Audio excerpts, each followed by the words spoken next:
રામ રામ ને સીતારામ બધાને। આ જો અમારું ઓળાની શૂંગ થઈ ગઈ છે। જો આ મોટી મોટી શૂંગું થઈ ગઈ છે અમારા ઓળાની। તો હવે આપણે હાથેમાં આવે તારે ઓળાની શીંગું કહેવાનું ચાલુ કરશું। અને આ જો અમારી બાજરી તમને દેખાડવા લઈ જાઉં છું। જો આ છે બાજરી।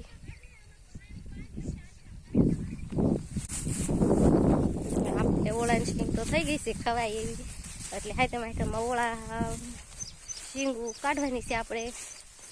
અને આ જો બાજરી જો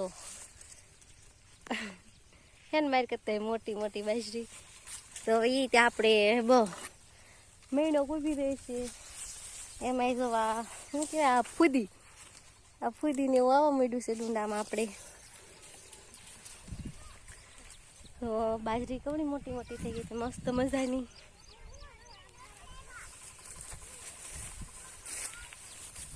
મોટી મોટી આપણે બાજરી થઈ ગયા, તો હવે મહિનો દોઢ મહિનો ઉભી રહે એટલે વાઢવાનું ચાલુ કરી દેવાનું। પછી આ ઓળાની શીંગું ખાઈ નાખવાની, ઓળા માટે દઈ દેવાની છે આપણે। અને બાજરીને શીંગું નીકળી જાય એટલે આપણે એમાં ડુંગળી કરી નાખવાની। અમારી મોટી દીદુ આમ હાથ કરે છે, ક્યાં ગઈ બાજરી? આડી હંતાઈ ગઈ।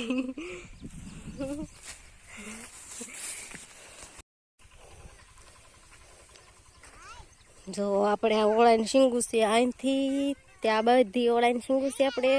અને આ બાજરી જો બાજરી છે એકદમ મસ્ત મજાની, મોટી મોટી થઈ ગઈ છે। ને આપણે આ ઓળાની શીંગું, અને એમાં દીદુ ઓળાની શીંગું ખાવાનું આવી છે। શીંગું ખાવાવી હે? હા જો જો અમારી બેન શીંગું દેખાડે, કાઢ તો આમ કાઢ, એક બે તોડ લે ભાઈ, એક બે તોડ લે, મૂઠો નહીં બેન તોડ લે। જો આ પર દેખાય, જો અમારી બેન આ ઓળાની શીંગું તોડી છે, આમ હાથમાં આમ હરખી રાખ।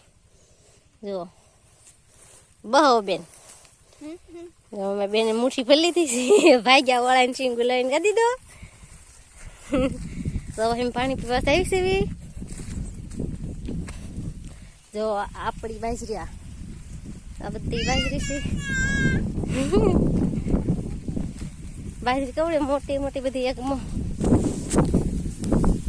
હરખી બાજરી થઈ ગઈ છે બધી। અને ઓલ પર શીંગમાં પાણી થાય છે, એ શીંગ તો આપણે દિવાળી પછી નીકળે, એ ઓળા માટે નથી। એ શીંગ હજી પાણી વાળે છે એમાં। અને આપણે આ બાજરી તો આમ પર બધી નીંગલી ગઈ છે ડુંડામાં। તે ડુંડા મસ્ત મજાના છે જો।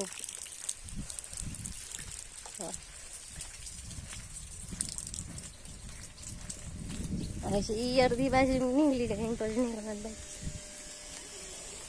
એમ પર તો પાણી જાય।